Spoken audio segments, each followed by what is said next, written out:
Hey guys, welcome back to That Florida Feeling. How are you doing this week? You ready for Thanksgiving? I can't believe it's a week away.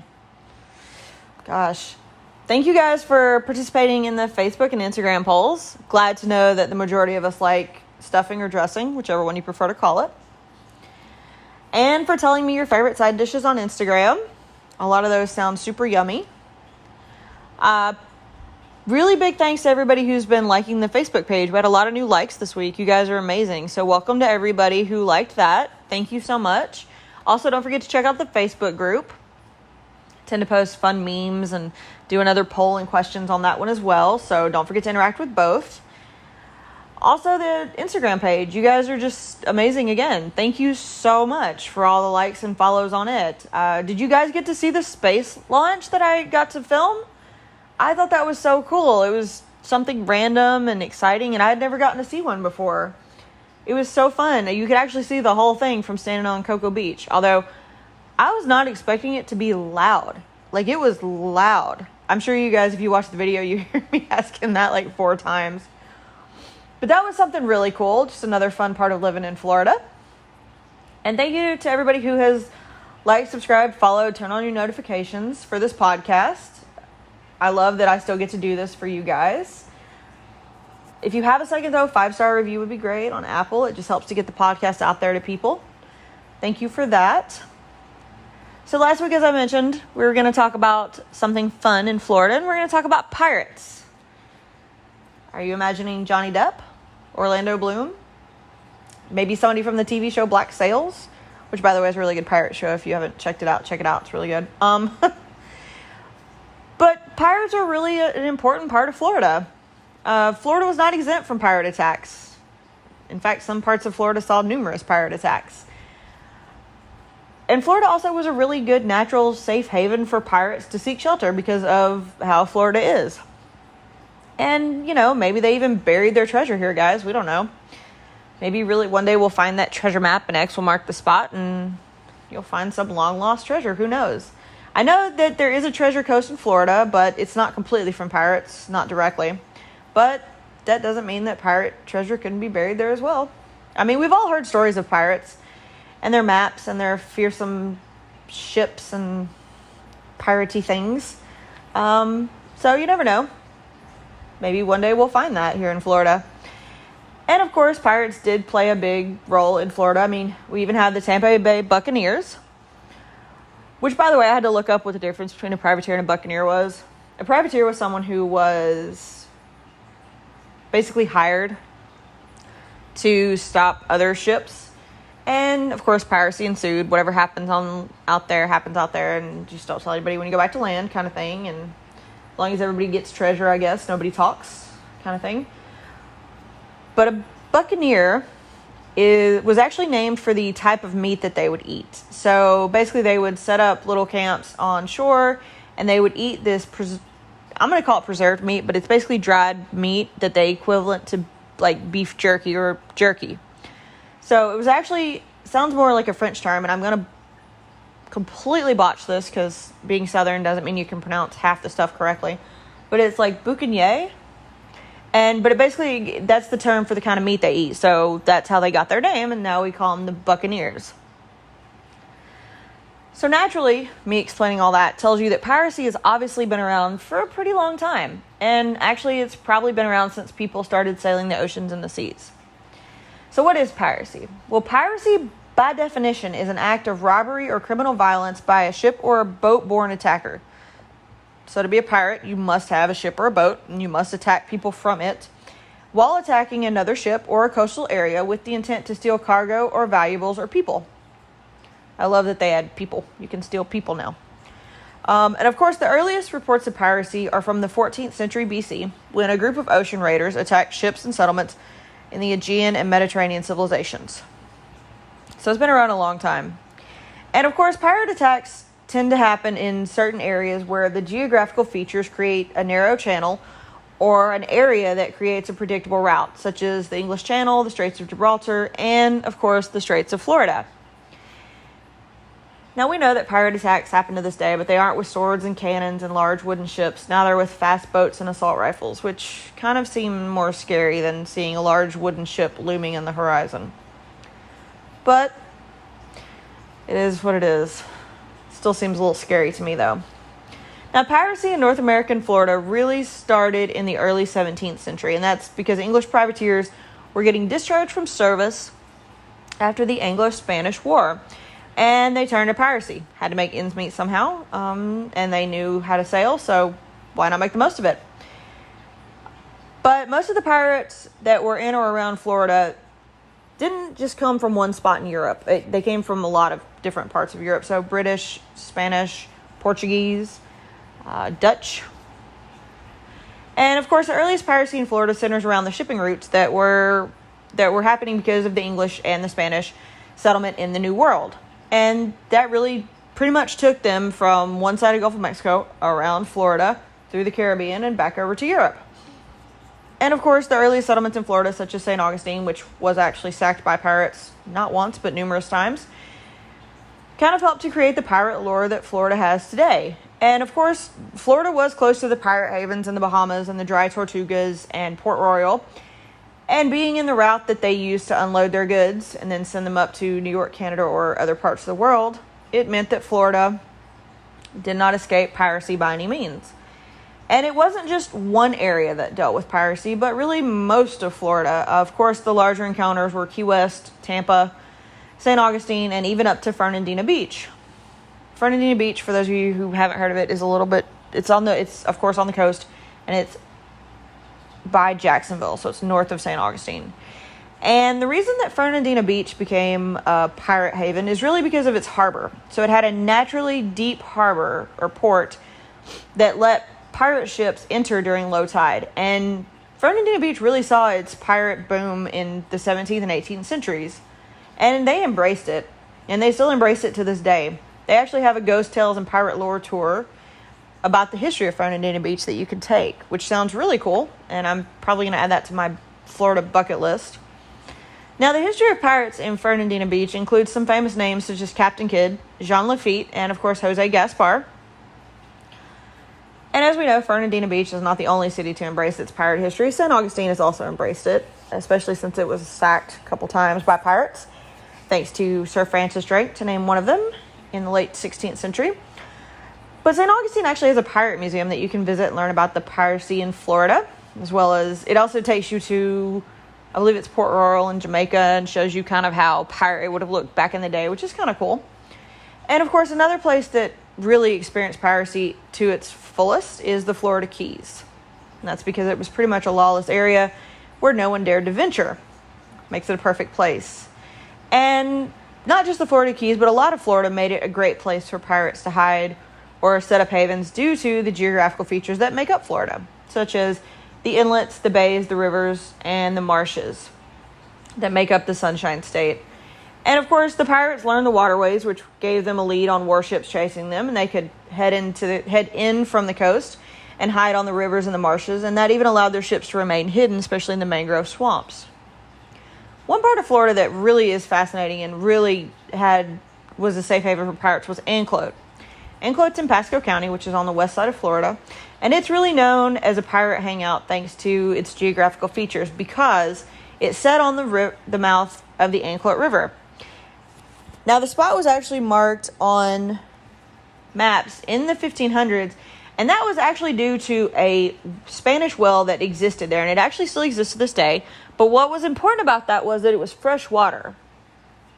Of course, pirates being in the ocean, you can't drink salt water. You'll dehydrate yourself. You'll make yourself sick. So they had to have supplies of fresh water on their ships.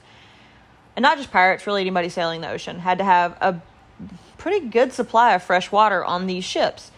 And most of the time, it was anchor the ship in deeper water, take your little boats to the shore, trek into wherever you're at, pray that nothing big eats you, find a supply of fresh water, now pray it's not poisoned, carry all this fresh water, which, as you know, water is heavy, back to these little boats, get these little boats back onto the ship, unanchor yourself, and sail away. All that creates a massive delay and leaves you very vulnerable to pirates. So Anclote was really important because it let them have a place where they could basically sail right up to it and sail right back out. And they could hide while they were refreshing their water supply. So that was really important. Now, the golden age of piracy in the Gulf of Mexico was from about 1650 to about 1730. And piracy really picked up this time because of the Spanish. Of course, everything in the New World really is because of the Spanish, in all honesty.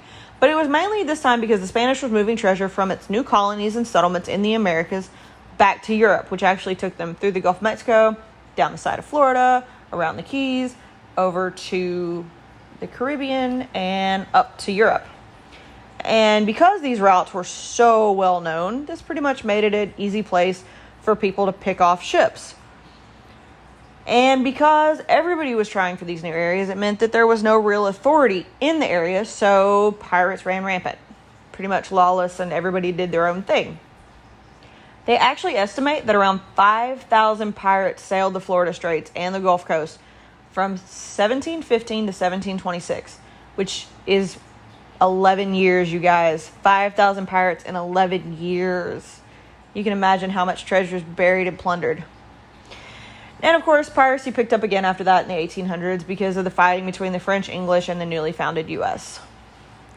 Now, Florida did remain a place for hiding in pirate havens and treasure and pretty much anything during the age of piracy. But of course, piracy declined as the European powers became less hostile towards one another and decided to start getting along.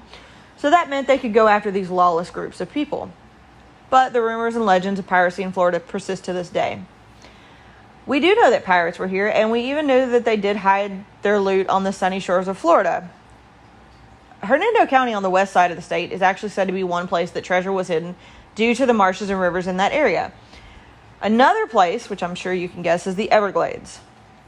After having spoke about the Everglades in my last podcast, it just is a massive swampy area that was obviously said to be visited by pirates because of how easy it was to get into the area, the waterways, and then again to get lost there. Maybe there is treasure actually buried in the Everglades. I, for one, feel that there are too many big things that could eat me and will probably not be one to go find out. Now, the Florida Keys, like I said, was another hotspot for piracy because it wasn't settled by anyone and people could come and go as they pleased. Everybody kind of basically got their own island. Fun fact, Key West wasn't actually settled until the 1800s. And I didn't know that. I thought it was for some reason settled way earlier. But as soon as it was settled, the U.S. sent Navy fleets to get rid of the pirates who would try to hide on other keys in the mangrove swamps. So the U.S. didn't put up with piracy, as you can tell. Now, like I said, piracy helped shape the state of Florida and its history. And one of the first pirates to actually do so was Sir Francis Drake. Now, who was Drake? Drake was an English explorer, a sea captain, a privateer, and part pirate. He actually worked for the English his whole career, but was branded a pirate by the Spanish because of his attacks on their settlements and fleets. So I guess one man's privateer is another man's pirate? I don't know. I just think it's funny that you're doing right for one, but you're doing wrong for the other. So I guess it's all in the eye of the beholder. But Drake was branded a pirate. And Drake actually led a lot of raids against Spanish settlements, mainly in the Caribbean. And then he turned his sights on what is present-day St. Augustine. And in doing so, he actually kind of helped to shape not only St. Augustine, but the Spanish's involvement in their new colony. He took 23 ships with him and captured St. Augustine before he basically laid waste to it in late May of 1586. Now, he operated as a privateer under Queen Elizabeth I, and because of laying waste to St. Augustine, that really is what led to having the fort that you know today being built, but as well as Fort Matanzas, which is further down the inlet. And if you ever get the chance to go to Fort Matanzas, you should go. It's actually a really fun little fort to visit. There's not a lot to it, but it's definitely an important stronghold because the Spanish could signal St. Augustine because it's not that far, not maybe 10 miles, not even 10 miles away.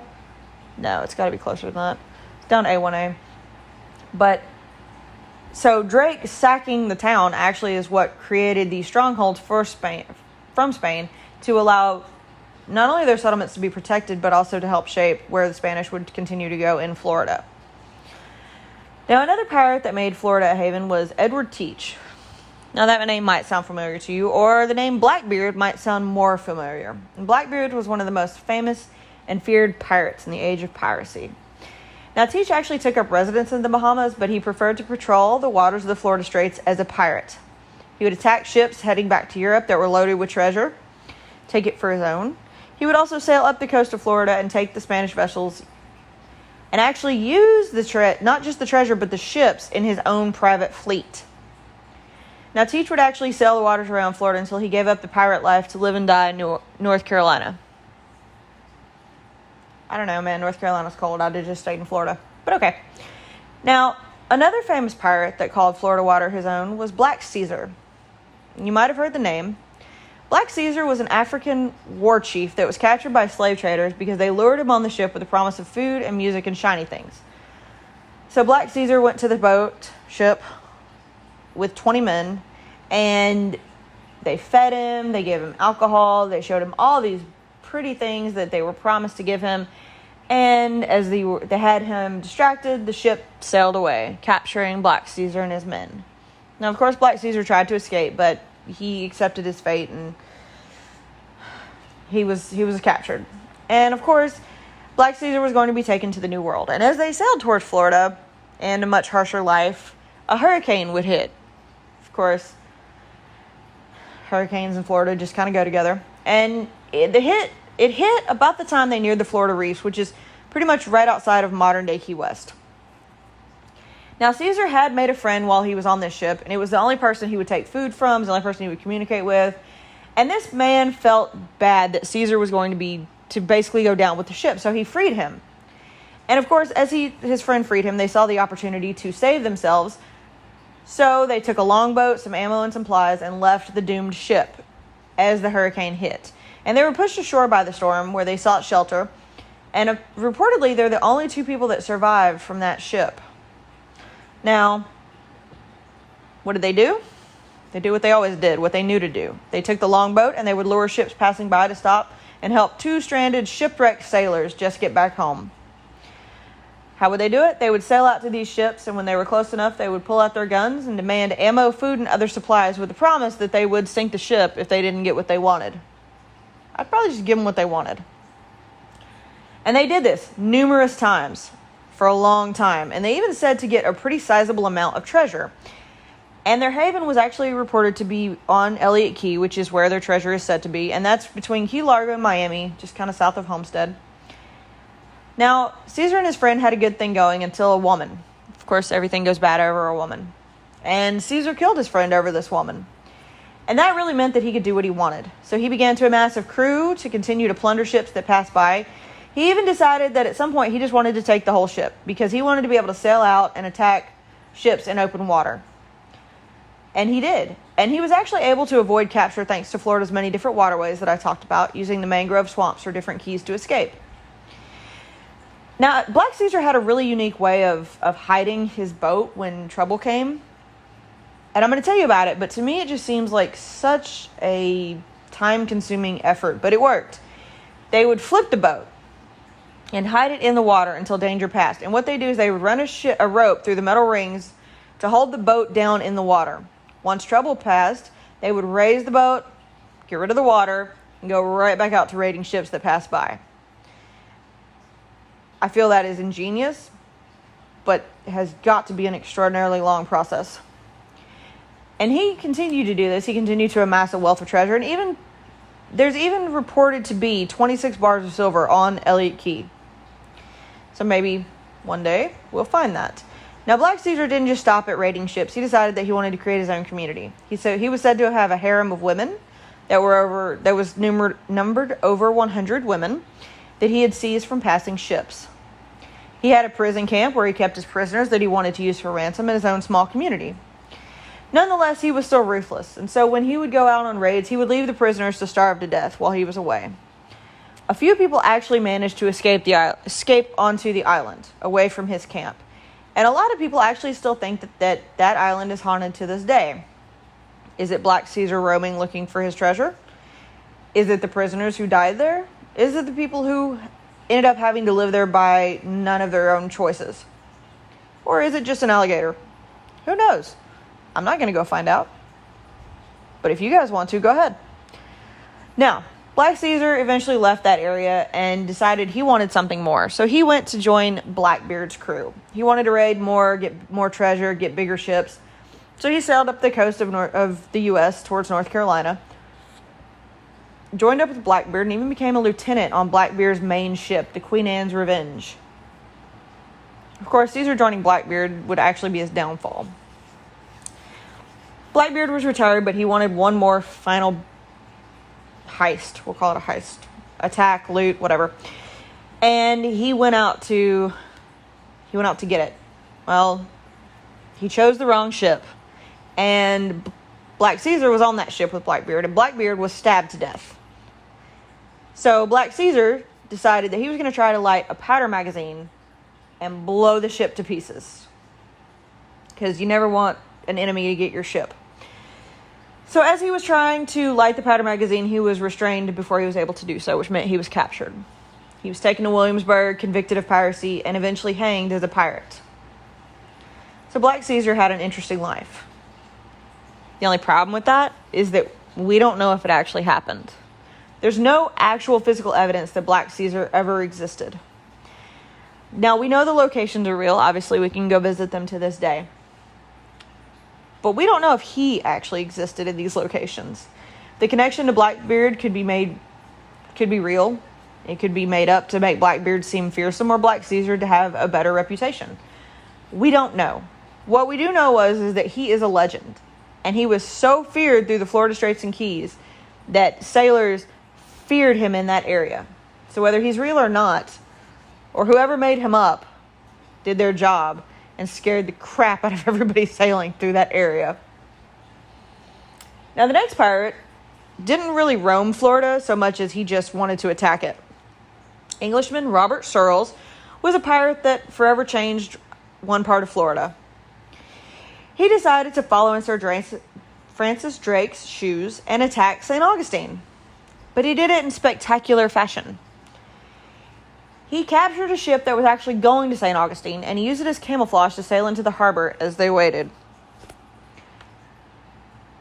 And so, basically, they took it over, and they waited in the decks below. And they told the people that they had to sail into St. Augustine, who were probably fearing for their lives. So, he did this because he knew when they sailed into St. Augustine that a harbor pilot would come out to the ship and make sure that they weren't pirates, that the ship was legit, that they weren't going to take over the city. It was supposed to be a fail-safe method to protect the city against another attack. But it didn't really work. The harbor pilot was also taken hostage and hidden by the crew, and he was forced to give the all clear. So they sailed into St. Augustine, but they sailed in and waited. They didn't just run out and attack. They waited till midnight. They waited till the town was asleep, where no one was roaming the streets. And they came out with guns blazing, and chaos erupted. And they were met with little resistance because it was a surprise attack. So they were free to pillage, plunder, and murder people in the town. They actually killed about 60 people, which at that time was about a fourth of the population. That's a lot of people. And they basically took anybody that wasn't pure Spanish blood into slavery. They held predominant citizens for ransom, and they did release them, but they were given food, supplies, tools, and other things that they had deemed to be part of their ransom. But they didn't destroy the city like Drake had. But they did take drawings of the harbor to make sure that if they wanted to return, they knew exactly how. Now, the attack on St. Augustine by Searles was that final straw to get Castillo de San Marco built. Drake started it. Searles finished it. And they had been so upset by Drake sacking the city that when Searles did it, this was it. They were not going to let St. Augustine fall because it was such a strategic place for Spain in the New World. So that's today is why we have Castillo de San Marco. Another pirate that roamed the Florida waters was Henry Jennings. And he was one of the few pirates that actually acquired treasure, like real treasure. Now, the Spanish had been sailing up and down the coast for years, but in 1715, something bad happened. A hurricane smashed the Spanish fleet into the Florida coast, and the ship was heavy with treasure. Fun fact, that's where we get the Treasure Coast from, is from this hurricane. The ship was so heavy with treasure that When it was torn apart, it created a line of treasure from what is today modern-day Melbourne to Port St. Lucie. And it set in shallow water, and it wasn't far offshore. It was about 100 yards offshore. And the rumor of the treasure got around the Caribbean. Of course, the Spanish were racing back to Cuba to get what they needed to salvage the wrecked treasure. And the rest of the Caribbean was racing towards the treasure to get it before the Spanish could. Now, Jennings was a captain and a landowner of Jamaica, and after hearing the rumor, he gathered a crew to sail out of Port Royal. And he had a ship named the Bathsheba, and he sailed it to Florida, where he found the Spanish trying to salvage what they could from the wreck near what is present-day Sebastian Inlet. And he attacked the Spanish encampment that was on land and stole 340,000 pieces of eight from a lightly guarded storehouse. And he did all this without killing anyone. You could say he got greedy, because he even went back a second time to steal more. Again, he didn't kill anyone. You'd think the Spanish would have learned. He actually got a royal pardon and became one of the few to retire a wealthy former pirate. Now, the last pirate I'm going to talk about today is one that roamed Florida, and I've actually talked to him about him before in my Florida Myths episode, and that is Jose Gaspar. Jose Gaspar was a Spanish pirate who is said to be the last of the buccaneers. He was a legendary pirate who terrorized the Gulf of Mexico for many years from his base in southwest Florida. Now, we don't know much about his life, or really if he even existed, but he was said to be a pirate during the Second Spanish period in Florida, and he amassed a huge fortune by ransacking many ships sailing past and taking hostages for ransom. Nobody really agrees on Gaspar's life. They say he was in the Spanish Navy until he was overlooked for a promotion, got mad, and turned to piracy. He could have led a mutiny and turned to piracy, or he could have been a Spanish noble who stole the Spanish crown jewels and became a pirate. Either way, he had an interesting background, and he was said to have settled in the uninhabited part of South Florida, kind of close to, probably between Sarasota and Fort Myers, near that area, near Port Charlotte and Northport. And he used his ship, the Flor Blanca, to roam the waters of the Gulf of Mexico. He actually made his base on Gasparilla Island, and used what is today Captiva Island to hold his prisoners. Fitting name. And Gaspar continued his piracy until 1821, when he decided he was going to do one last act of piracy. He attacked a camouflage U.S. naval schooner, and a battle ensued. He picked the wrong ship.